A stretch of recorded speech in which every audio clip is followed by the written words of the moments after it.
Jadi kronologinya, ini pengakuan dari si polisi ya, bilangnya itu tuh bahwa ada informasi yang dia terima, sebuah aksi tawuran itu terjadi. Itu lokasinya, bentar aku buka catatan aku. Lokasinya itu ada di Simongan, Semarang Barat, Kota Semarang, Jawa Tengah. Dan katanya itu melibatkan dua kelompok aksi tawuran itu. Ada dari geng Seroja, satu namanya tuh. Terus ada geng Tanggul Pojok. Terus Aibda Robik ini terima informasi tawuran, niatnya mau melerai. Datang ke TKP mau melerai agar tawuran itu tidak makin intens situasinya di situ.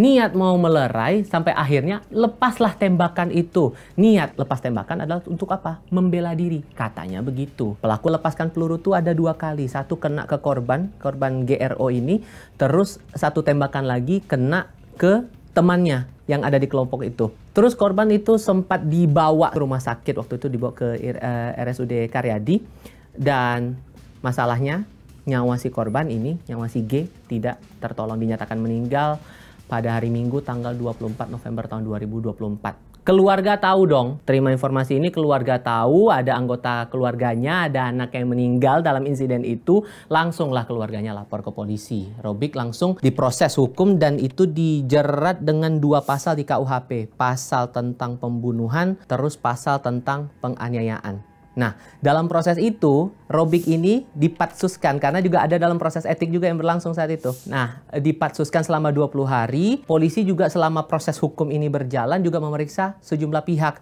Polisi juga meriksa 2 saksi, 2 saksinya ini masih remaja, terus ada nyita barang bukti 2 kalau nggak salah, aku seingat aku ada golok, ada celurit juga di situ. Itu gambaran kronologinya. Di balik kasus ini kan jaraknya juga nggak terlalu jauh lah insiden polisi tembak siswa dengan insiden polisi tembak polisi di Solok Selatan, Sumatera Barat. Karena dapat atensi nih Mil, langsunglah DPR mengetahui kejadian itu dan dibukalah yang namanya rapat dengar pendapat umum atau RDPU. Kebetulan aku ada liputan di sana.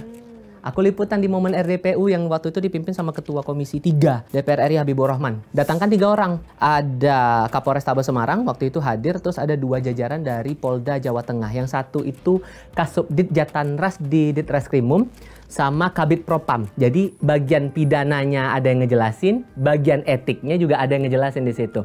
Nah, di RDP itu Kabid Propam Polda Jawa Tengah namanya tuh Kombes Pol Ari Supriyono. Ya, dia jelasin tuh kronologi penembakan yang terjadi waktu itu berbekal pada rekaman CCTV di sekitar tempat kejadian penembakan. Nah, polisi bilang waktu itu, ini secara etiknya dulu ya, dari Propam Polda Jawa Tengah itu ngelaporin kalau sebetulnya penembakan itu nggak ada kaitannya dengan tawuran, nggak ada kaitannya dengan upaya si Aibda Robik ini untuk membubarkan tawuran itu.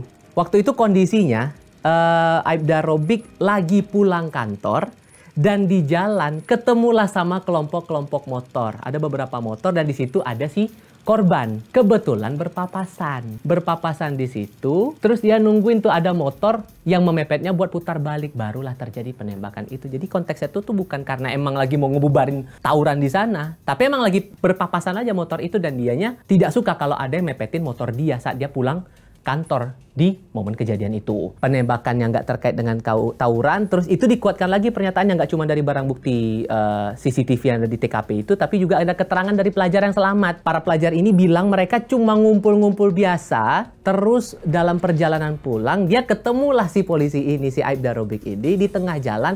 Lah kaget merekanya, tiba-tiba si Aibda Robik langsung nodong senjata.